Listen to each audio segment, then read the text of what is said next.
रोजाना सल चाहिए बिछवाना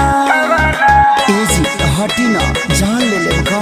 हो बूटा के कराली हनी गबना रोजाना सल चाहिए बिछवाना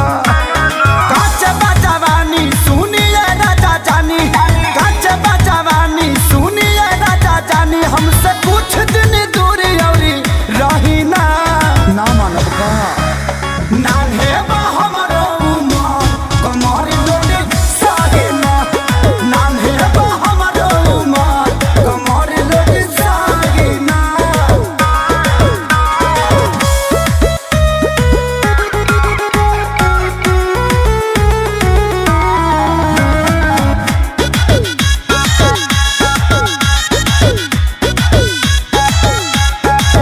नहीं करी परेशान अब ही बानी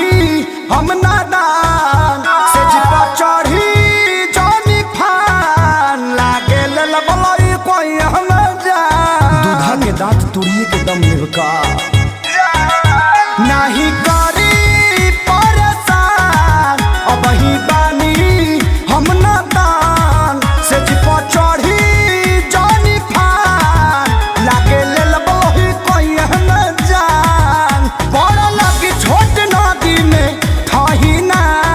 अभी पानी कम बाजी अरे नान्हे बा हमरो उमर कमर लोटे साहिना नान्हे बा हमरो उमर कमर लोटे साहिना